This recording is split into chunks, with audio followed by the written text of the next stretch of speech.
Bible తెరిచి చూద్దాం. ఈరోజు మాట్లాడుతున్నటువంటి వాక్యాన్ని,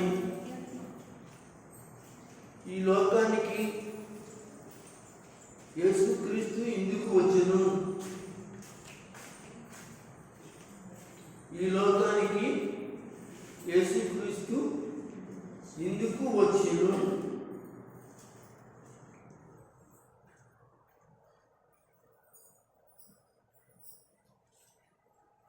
అందరూ కూడా యోహాను సువార్త 6వ అధ్యాయం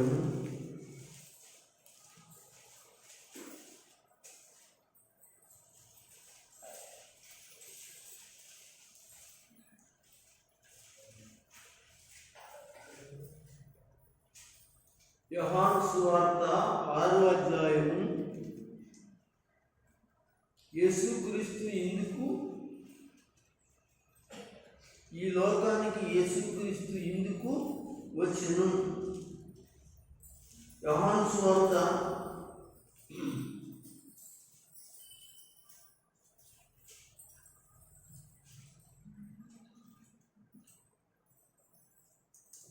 6వ అధ్యాయం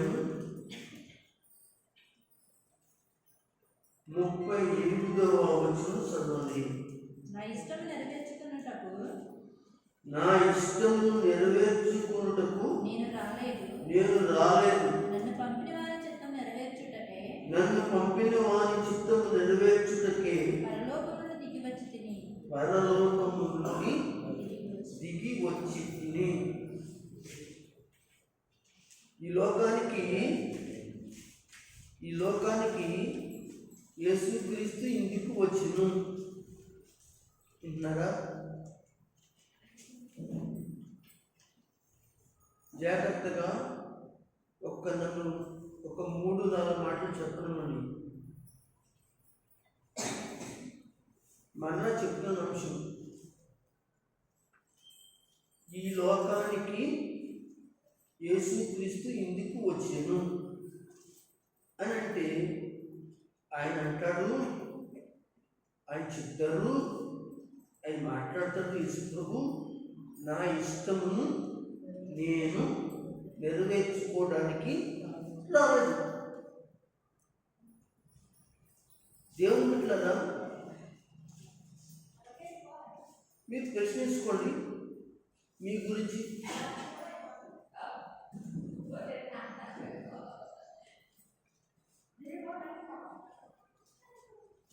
ప్రశ్నించుకోండి.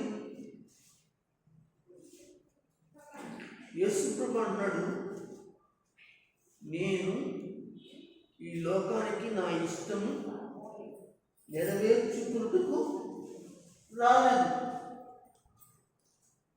అని చెప్పి, నా తండ్రి ఇష్టమును నెరవేర్చడానికి వచ్చాము. మీరు తెలుసుకోండి, దేవుని మందిరానికి నీ ఇష్టము నెరవేర్చుకోవడానిక, నీ చిత్తము నెరవేర్చుకోవడానిక కాదు కదా. స్వయాన యేసు ప్రభు వారే, స్వయాన యేసుక్రీస్తు వారే తన తండ్రి చిత్తం నెరవేర్చడానికి వచ్చాను అని ఆయన చెప్తే, నీ సంగతి ఏంటి, నా సంగతి ఏంటి? 22 బయటికి రా, వెళ్ళకూడదు. ఏనండి, నీ సంగతి ఏంటి?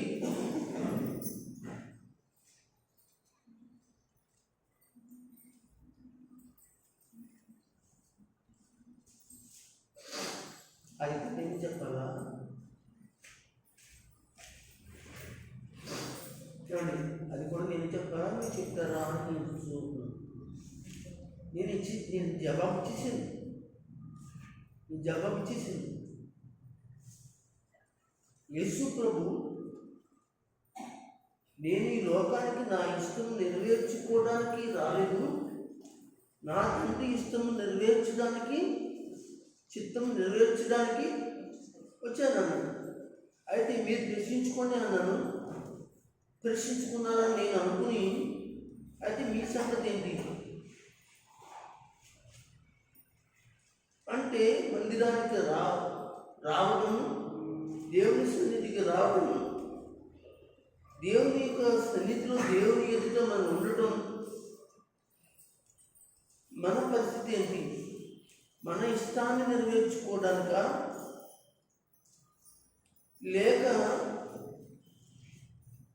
మన స్వచిత్తాన్ని నెరవేర్చుకోవడానిక అని నేను చెప్పగానే దాంట్లోనే జవాబు మీరు చెప్పచ్చు. లేదండి అంటే చేసేవాళ్ళకి ఖచ్చితంగా చెప్తారు.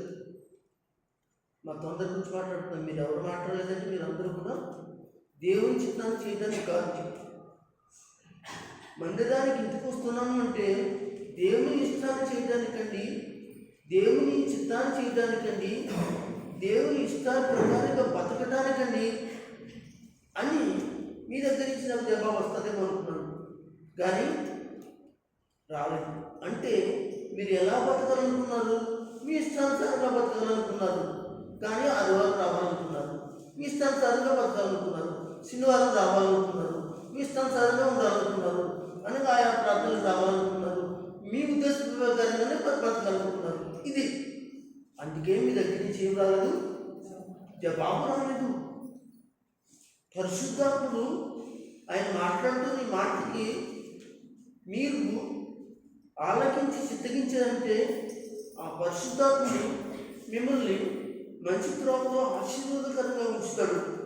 అయితే ఇక్కడ యేసు లేక క్రీస్తు ఈ లోకమునకు ఎందుకు వచ్చెను అని అంటే ఇక్కడ 6వ అధ్యాయంలో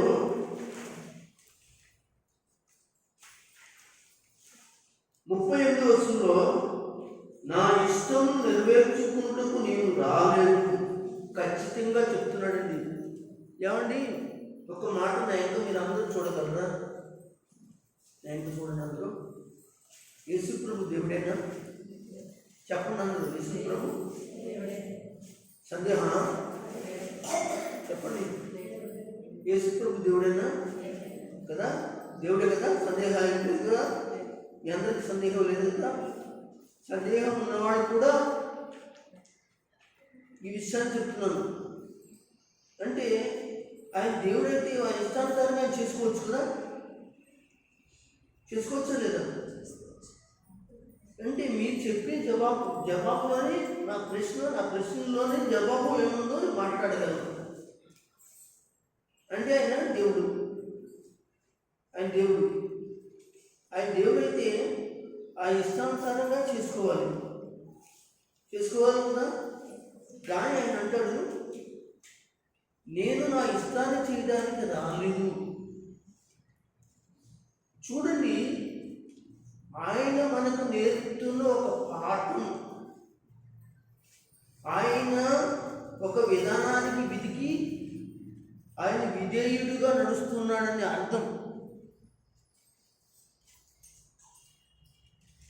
ఇది మీరు మనసులో పెట్టుకుని మీ ఇష్టం వచ్చినప్పుడల్లా రావడానికి, మీ ఇష్టం వచ్చినప్పుడల్లా పోవడానికి మన ఇష్టమేనా కదా అని ప్రశ్నించుకోండి. పాస్టర్ గారు, మీరు క్రిస్మస్ గురించి కూడా మాట్లాడుతున్నారు, మీరు ఏం మాట్లాడుతున్నారు అని అంటే మీలో ఆధ్యాత్మికమైన ఆలోచన మీరు ఉంటే ఇది క్రిస్మస్ అనే సంగతి మీరు వెంటనే గ్రహిస్తారు. ఆయన ఈ లోకానికి ఎందుకు వచ్చాడు అని అంటే నన్ను పంపిన వాని చిత్త ప్రకారంగా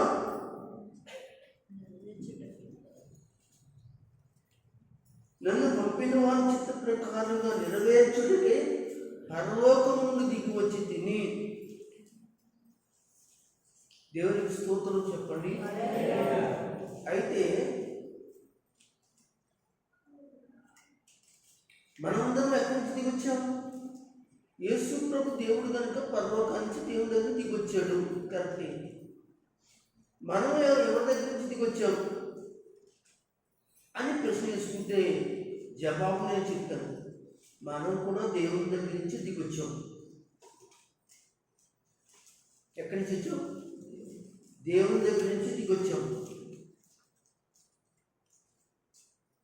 దేవుడు మన అనాది సంకల్పంలోనే భూమి మీద మనం పుట్టడానికి, జన్మించడానికి ఆయన నిన్ను నన్ను ఏర్పాటు చేసి భూమి మీద ఆయన తీసుకుని రావడానికి ఒక తల్లి గర్భంలో వేశాడు. దేవుడే పంపించాడు మనం కూడా. అయితే ఇక్కడ మనం నేర్చుకోవాల్సిన విషయం ఏమిటి అంటే, నా ఇష్ట ప్రకారం కాదు అని ప్రభువే చెప్తుంటే ఈ రోజున ఎవరికి పడితే వాళ్ళు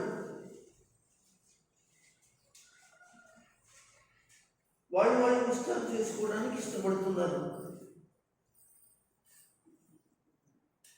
దయచేసి ఇది క్రీస్తును ఆరాధించడం కాదు. ఎవరి ఇష్టానుసారంగా వాళ్ళు చేసుకుంటే ప్రభుని ఆరాధించడం కాదు. ఎవరి ఇష్టానుసారంగా వాళ్ళు మాట్లాడేసుకుంటే ప్రభుని అంగీకరించడం కాదు. ఎవరికి వాళ్ళే దేవుని ఉద్దేశాలు పక్కన పెట్టి బ్రతికేయటము, యేసు ప్రభును ఆరాధించడం, క్రిస్మస్ చేయటం కాదు అనే విషయాన్ని మీకు జ్ఞాపకం చేస్తూ ఉన్నాను. ఆయన తండ్రి చిత్తమును నెరవేర్చడానికి ఎక్కడి నుంచి చూడండి, పరలోకం నుండి దిగొచ్చాడు. పరలోకం అంటే మన పక్కన గణపతి అనుకుంటున్నారా? మన పక్కన రాజమండ్రి అనుకుంటున్నారా? మన పక్కన ఉన్నట్టు దేవాలయం అనుకుంటున్నారా? పరలోకం అంటే దేవుని బిడ్డలారా ఎక్కడుందో బైబిల్ బోధిస్తుందండి. పరలోకం ఎక్కడా లేదండి. 3 ఆకాశాలపై ఉందండి. ఆకాశానికి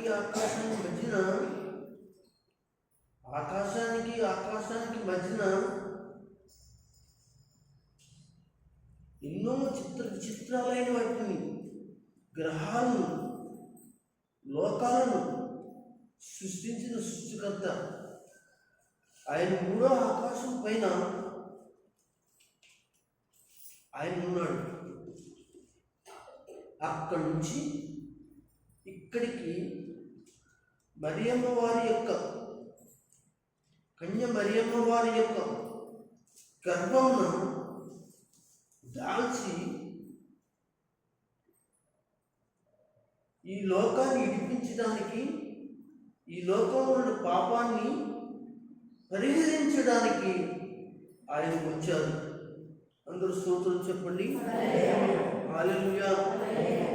ఆయన ఎందుకు వచ్చాడు, ఎందుకు దిక్కు వచ్చాడు అని మనం ఆలోచన చేస్తే ఇది ఇలాగే ఉంచి మత్తయి సువార్తలోకి రండి.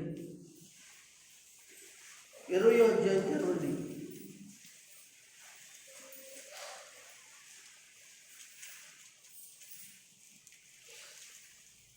20వ అధ్యాయం తెరవండి.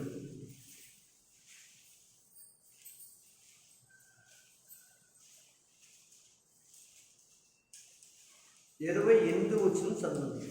అలాగే మనుష్య కుమారుడు, చూడండి అందరూ కూడా రాసుకునేవాళ్ళు రాసుకోండి, చదివేవాళ్ళు చదవండి, వినేవాళ్ళు వినండి. రాసుకోండి. అసలు ఇంకొచ్చేది యేసుక్రీస్తు ఈ లోకానికి చదవండి. అలాగే మనుష్య కుమారుడు, అలాగే యేసు ప్రభు అని అంటున్నాడు, పరిశుద్ధాత్ముడు మనుష్య కుమారుడు అంటున్నాడు. పరిచారం చేయించుకున్నట్టుకు రాలేదు కానీ, పరిచారం చేయించుకున్నట్టుకు రాలేదు కానీ, పరిచారం చేయుటకును, పరిచారం చేయుటకును అనేకులకు ప్రతిగా, పరిచారం చేయుటకును. ఏంటి ఆ పరిచారం, ఏంటి ఆ పరిచర్య? చదువు. అనేకులకు ప్రతిగా, అనేకులకు ప్రతిగా. అనేకులకు ప్రతిగా అంటే లోకం అంతటి గురించి మాట్లాడుతున్నాడు. చిన్న పెద్ద తేడా లేదు. చిన్న పెద్ద తేడా లేదు. ఆడపిల్లలు మగపిల్లలని తేడా లేదు. అందరూ కొరకు. నల్లుడు తెల్లోడు అని లేదు. ఈ భాష ఆ భాష అని లేదు. ఆ వ్యక్తి ఈ వ్యక్తి అని లేదు. ఏమన్నాడు అక్కడ?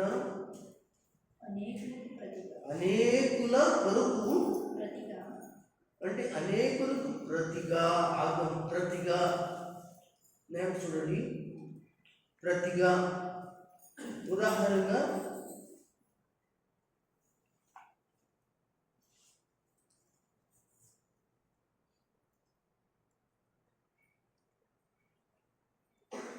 ఎవరో చేసిన తప్పుకి,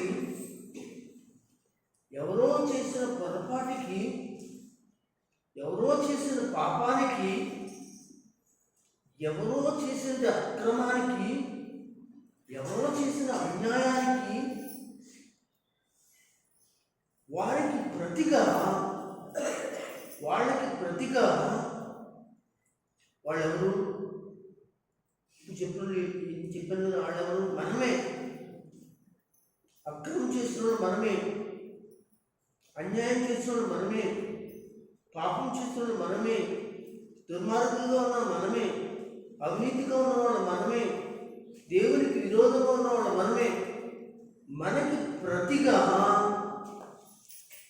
అంటే మనం పొందవలసిన శిక్ష, మనం పొందవలసిన బాధ, మనం పొందవలసినది అనుభవం, మనం పొందవలసిన కొరడ, మనం పొందవలసిన సిలువ, మనం పొందవలసిన మేకులు, మనం పొందవలసినది కిరీటం, ఇలా ఒకటి కాదు. కానీ మనం చేసినది ప్రతి దుర్మార్గమైనది జీవితానికి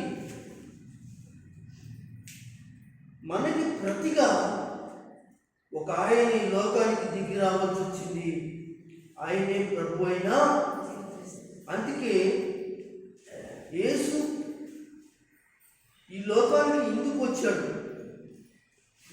ఎందుకు దిగి వచ్చాడు అంటే మరలా ఆ మాట వేసుకోండి. అలాగే మనిషి కుమారుడు పరిచారం చేయించుకోవడానికి రాలేదు కానీ. పరిచారం చేయించుకోవడానికి ఆగడం ఎందుకు రాదండి? ఆయన కాళ్ళు ఒత్తించుకోవడానికి రాలేదండి. ఈ రోజున దేవుళ్ళని, గొప్పవాళ్ళని, మహానుభావులని, అలాంటి వాళ్ళని, ఇలాంటి వాళ్ళని, పీఠాధిపతులని, రకరకాల వాళ్ళు ఎంతోమంది గొప్ప గొప్ప జ్ఞానులని అనేక మంది ఉన్నారు. వాళ్ళందరూ కూడా ఒత్తించుకుంటున్నారు.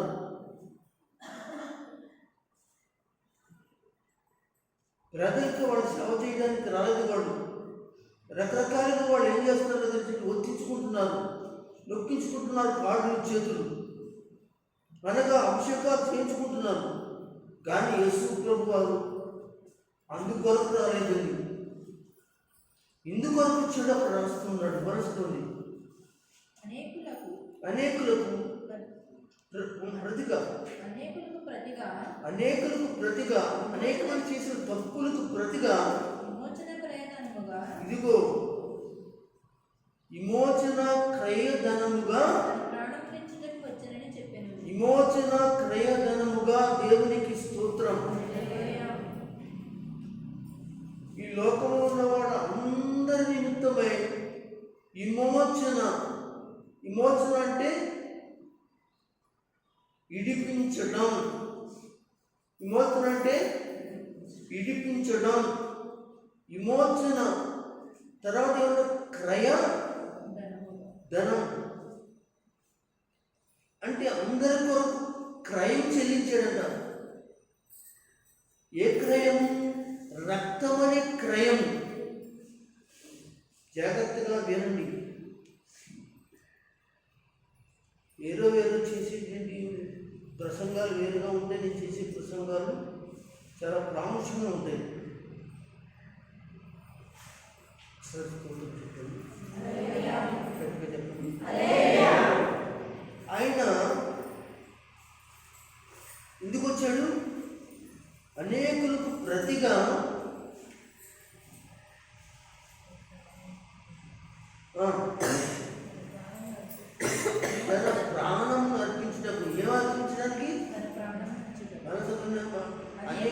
కనుక విమోచన ప్రయత్నముగా విమోచన అంటే నీకు విడిపించుకోలేని స్థితిలో బంధించబడ్డావు. నీకు నీవు నీ బిడ్డ విడిపించుకోలేని పరిస్థితిలో ఉన్నావు.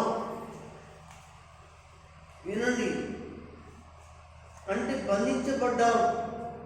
సాతాను చేత బంధించబడ్డావు, అక్రమం చేత బంధించబడ్డావు, అవినీతి చేత బంధించబడ్డావు, దొంగతనం చేత బంధించబడ్డావు, అబద్ధాల చేత బంధించబడ్డావు. రకరకాలుగా ఈ లోకంలో ఏదైతే జరుగుతుందో సాతాను క్రియలు, వాటి చేతను బంధించబడ్డావు. వాటి నుంచి విడిపించడానికి, వాటి నుంచి విడుదల కలగ చేయడానికి యేసు ప్రభువారు తన తండ్రి చిత్తము చేయడానికి భూమి మీదకి వచ్చి మనందరి కొరకు ఒక త్యాగం చేసిన త్యాగమూర్తి మన ప్రభువైన యేసు క్రీస్తు. అందరూ ఆమేన్ చెప్పండి, గట్టిగా చెప్పండి. అలాంటి త్యాగమూర్తి ఆరాధించడం, అలాంటి త్యాగమూర్తిని క్రిస్మస్ చేయటం, అలాంటి త్యాగమూర్తిని క్రిస్మస్లో మనం అందరం వేడుకగా మనం ఉండటం ఎంత సంతోషం అంటే దేవుని బిడ్డలారా, నీ కొరకు ఎవరైనా ఇమోషన్గా విడిపించడానికి వారి ప్రాణం పెట్టారా? ఈ తల్లి అయినా, నీ తండ్రి అయినా, నీ కొడుకైనా, నీ అన్నదమ్ములైనా, నీ అక్క చెల్లెలైనా, నీ అత్తమామలైనా, నీ బంధువులైనా, నీ చుట్టాలైనా, దేశస్తులైనా, నీ ఫ్రెండ్స్ అయినా ఎవరైనా నీ కొరకు ప్రాణం పెట్టేవాళ్ళు ఉన్నారా? ప్రాణం పెట్టారా? ఒకవేళ ప్రాణం పెట్టుంటే వాళ్ళ అవసరతల కొరకు పెట్టుంటారు, వాళ్ళ ఇబ్బందుల కొరకు ప్రాణం పెట్టుంటారు. అంతేగా నీ కొరకు పెట్టలేదు.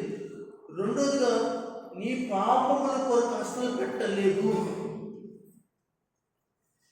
నువ్వు చేసిన దోషాలకి పెట్టలేదు, పాపములకి పెట్టలేదు. విమోచన క్రయధనం. క్రయము అంటే కట్టడం. ఏం కట్టడం? డబ్బులు కట్టడం. కానీ డబ్బులు కట్టలేదైనా తన ప్రాణాన్ని విలువ కట్టాడు, తన రక్తాన్ని విలువ కట్టాడు.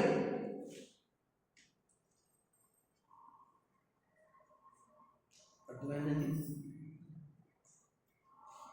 తన ప్రాణాన్ని విలువ కట్టాడు. ఏమండి? నీ కొరకే, నా కొరకే, ఇదిగో ఈ లోకంలో ఉన్నవారు అందరి కొరకే ఆయన తన ప్రాణాన్ని విలువ కట్టినట్లుగా మనం చూస్తాం. ఎవరికైనా దమ్ముందండి ఈ లోకంలో నీ కొరకు, నా కొరకు, ప్రపంచం కొరకు, అనేక మంది కొరకు వారి ప్రాణాలను విలువ కట్టి ఇవ్వడానికి ఉన్నారండి అని చెప్తే, ఒకవేళ వాళ్ళకు పెట్టిన ప్రాణము, రక్తము నీ పాపాలు క్షమించడానికి శక్తి లేనిదది, శక్తి కానిదది, విలువ లేనిదది ఆ త్యాగం, ఆ ప్రాణం, ఆ రక్తం. కనుక ప్రియమైన వల్ల ఆలోచన చేయండి. చదవండి ఆ మాట. అలాగే మనిషి కుమారుడు పరిచారం చేయించుకుని రాలేదు కానీ పరిచారం చేయడం అనేకులకు ప్రతిగా విమోచన క్రయధనముగా తన ప్రాణం ఇచ్చుటకు వచ్చినట్టు. విమోచన క్రయధనముగా ఇచ్చుటకు వచ్చాడండి. ఎలా వచ్చాడు ఆయన? శరీరధారిగా వచ్చాడు ఆయన.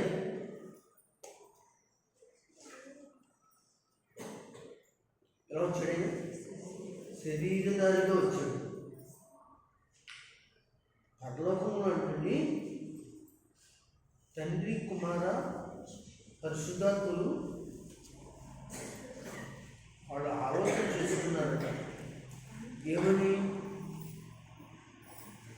ఏదైనా ఒక ఆలోచన చేసుకున్నాం అనుకున్నాను కూర్చుని ఆ పని స్థిరమవుతుంది. కూర్చుని ఆలోచన చేసుకోలేదు అనుకోండి, ఆ పని స్థిరమవుతుంది. అది దేవుడైనా మనమైనా దేవుడు అన్నాడట, భూలోకానికి నా ప్రజలైన వాళ్ళు నరకంలోకి వెళ్ళిపోతున్నారు, పాపంలోకి వెళ్ళిపోతున్నారు, వాళ్ళ ఆత్మన్ని కూడా నశించిపోతున్నాయి, నశించిపోకూడదు అని అనుకుంటే కుమారుడు అన్నాడట, తండ్రి నన్ను పంపించి నేను హలో హలో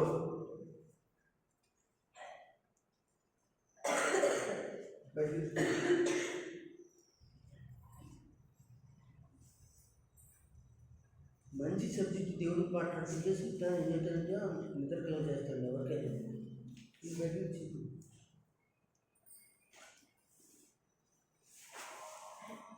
ఎందుకంటే ఇలా అనుకున్నాడంట తండ్రి, నా ప్రజలు నేను రక్షించుకోవాలి, ఎవరిని పంపినా వాళ్ళు అక్కడ రక్షణ నడపలేకపోతున్నారు. ప్రవక్తలు పంపించాడు, సువార్తికులు పంపించాడు, వాళ్ళు ఎవరి మాట వింటలేదు. నా కొడుకుని పంపితే వాళ్ళకి ప్రాణం పెడతాడు, ఆయన రక్తం పరిశుద్ధం కదా, ఆ యొక్క రక్తం వలన వీళ్ళ పాపాలని క్షమించబడతాయని ఆలోచన కలిగి ఉంటే అప్పుడు తండ్రిలో ఉన్నది మరొక భాగం, అంటే ముగ్గురు దేవుళ్ళు కాదు అక్కడ. ఒకడు పరిశుద్ధాత్మ దేవుడు, ఒకడు కుమారుడైన దేవుడు, ఒకడు తండ్రి అయిన దేవుడు. ఈ తండ్రి అయిన దేవుడే ఉన్న ఇద్దరు కూడా. కానీ అందులో ఒక భాగం బయటకు వచ్చి నన్ను పంపు, భూలోకంలోనికి నేను వెళ్ళి నేను వాళ్ళ కొరకు త్యాగం చేస్తాను, చెప్పినట్టుగా చేస్తాను అని. ఆ మాట ఇందాక ఎక్కడ యోహాను సువార్త 6:38 మాట్లాడిన మాట ఒకసారి చదవండి. నా ఇష్టం నెరవేర్చుకున్నట్టుకు నేను రాలేదు. ఆగండి, మళ్ళీ ఒక్కసారి ఎవరు చదవగలరా? నా ఇష్టం నెరవేర్చుకున్నట్టు నేను రాలేదు. ఆగు, నా ఇష్టం నెరవేర్చుకుంటూ నేను. ఇందులో మీకు ఏం కనపడుతుంది? మొత్తానికి ఎవరో మాట్లాడుతున్నారు, ఆ మాట్లాడుకున్న వారి మాటలు యేసుక్రీస్తు అంటున్నాడు, ఎవరో పంపించారు, ఎవరో ఆలోచన కలిగి ఉన్నారు, వారి మాట ప్రకారంగా నేను విధేయుడిగా ఉండి ఎక్కడికి వచ్చాను అంటే కాకుండా నా తండ్రి చిత్తమును నెరవేర్చడానికి వచ్చాడు. అంటే ఆయన తండ్రి యొక్క చిత్తం ఏమిటి? నేను చూడాలి. వాళ్ళు ఏదో మాట్లాడుతున్నారనమాట. కీర్తన గ్రంథంలో ఉంటుంది, చదవద్దు. ఏమని ఉంటుందంటే, కుమారుడు అంటాడంట, తండ్రి నాకు ఒక శరీరము అమర్చుము, నేను భూలోకానికి వెళ్ళి వాళ్ళ కొరకు నా ప్రాణాన్ని అర్పించిన రక్తాన్ని ఇచ్చి వాళ్ళని ఏం చేస్తానంటే పరలోకానికి వాళ్ళు సిద్ధపరుస్తాను అని కీర్తన గ్రంథంలో చెప్పడం జరిగింది. అదే మాట పౌలు గారు కూడా చెప్తాడు.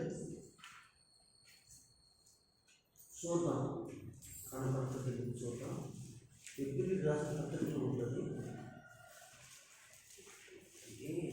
ఉంటుంది నాకు. ఒక 10వ అధ్యాయం 5, 6, 7 చదవండి. 10వ అధ్యాయము 5, 6, 7 చదవండి. ఏప్రిల్ ఏప్రిల్కి రాసిన పత్రికలు ఈ మాటలు, కీర్తన గ్రంథంలో ఉన్న మాటలు ఏప్రిల్కి మరీ తిరిగి చెప్తున్నాడు, అనగా లోకానికి చెప్తున్నాడు. ఆ మాట నెరవేర్చి చెప్తున్నాడు, జరిగిన విషయాన్ని చెప్తున్నాడు. కాబట్టి ఆయన ఈ లోకంలో ప్రవేశించినప్పుడు చాలా జాగ్రత్తగా ఏంటనే కంగారుగా చెప్పిపోతున్నాను. చూడండి, కాబట్టి ఆయన ఈ లోకమందు ప్రవేశించినప్పుడు ఇలాగూ చెప్పుచున్నాడు. మీ చెవుల్లో మారుమోగలే మాటలు. ఆయన ఎక్కడి నుంచి వచ్చాడు? అమ్మా దయచేసి నేను చూడండి, అమ్మా అందరూ చూడండి, నాకు చూడండి, చూడమన్నప్పుడు చూస్తే నా ముఖ కవలికలు కూడా మీకు అర్థమవుతుంది. నా ముఖ కవలికల్లో కూడా ప్రశ్నలు మీ కంట్లోకి, మీ మెదడులోకి వెళ్తుంది. కనుక ఇందాక చెప్పిన వాక్య ప్రకారంగా ఆలోచించి చాలా లోతైన విషయాలు మాట్లాడుతున్నాను. కాబట్టి ఆయన ఈ లోకమందు ప్రవేశించినప్పుడు ఇలాగ చెప్తున్నాడు, ఏమని?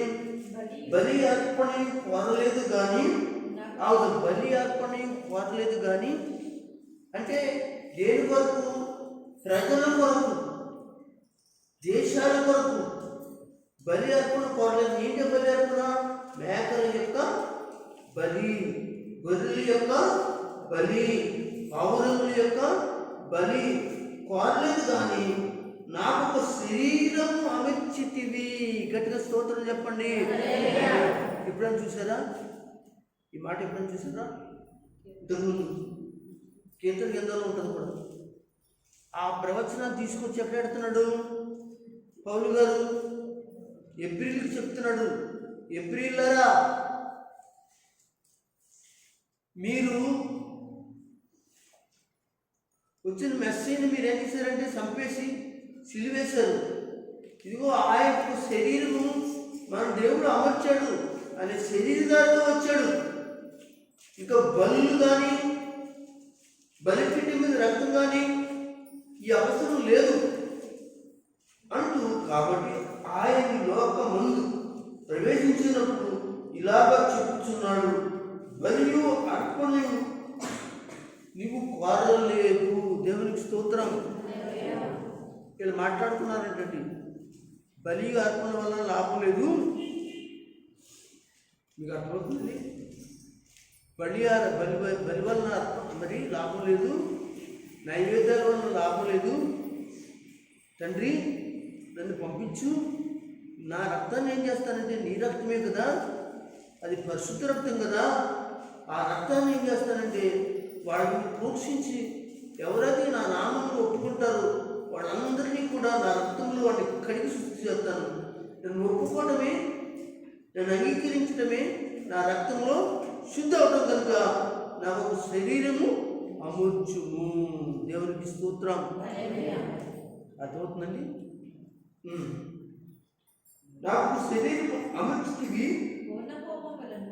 పూర్ణ హోమములను పాప పరిహారార్థ బలులను కాదు. వాటి వల్ల ఏం కనపడుతుందంటే ఎదరా చేయాల్సి వస్తే కోళ్ళ గురించి ఇందులో పద్ధతిలోను 9వ అధ్యాయంలోను చదవక్కర్లేదు, 7వ అధ్యాయంలోను 8వ అధ్యాయం 9వ అధ్యాయంలో మనకు కనపడుతుంది. చదవక్కర్లేదు, 9వ అధ్యాయంలో చదువుకోలేదు, చెప్పనక్కర్లేదు, చదవక్కర్లేదు. కనుక ఏమన్నాడంటే పాప పరిహారార్థ బలులను నీకు ఇష్టం లేదు. పాప పరిహార బలికి అవసరం లేదు. ఆ పాప పరిహారార్థ బలి ఏదో నేనే ఏం చేస్తాను వాళ్ళందరి కొరకు. ఎవరందరి కొరకు? ఒకరి కొరక? ఇందాక చదువుకున్నాం కదా, అనేకుల కొరకు. అంటే అనేకులంటే కొంతమంది కాదు, అందరూ. అందుకే యోహాను ఏమన్నాడు? ఇదిగో లోక పాపమును మోసుకుని ఓ గొర్రె పిల్ల. దేవునికి స్తోత్రం చెప్పండి. హల్లెలూయా. క్రీస్తు నేడు పుట్టినో. ఓకేనండి అంటూ 7వ వచనంలో స్పష్టంగా మాట్లాడతారు.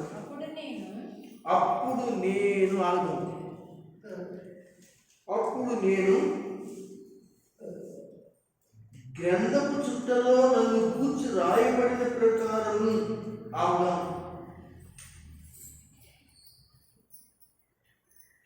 ఎందులో? గంధపు చుట్టలో. ఎక్కడుందా గంధపు చుట్ట? కీర్తన గ్రంథంలో ఉంది. యేసు ప్రభు అంటున్నాడు, అదే నా గురించే రాశారు, నా గురించే మాట్లాడారు, నేనే అని చెప్పడానికి అక్కడ మాటలు తిరిగి పౌలు గారు ప్రజలకు బయలుపరచడానికి పరిశుద్ధాత్మ సహాయంతో మాట్లాడుతున్నటువంటి విషయం కూడా, నేను గంధపు చుట్టలో నన్ను కూర్చుని వ్రాయబడిన ప్రకారం దేవాని చిత్తం నెరవేర్చు, ఇదిగో నేను వచ్చి ఇంటిని. దేవుని స్తోత్రం చెప్పండి. నేను వచ్చి ఉంటిని. ఈ లోకానికి యేసుక్రీస్తు ఎందుకు వచ్చాడు?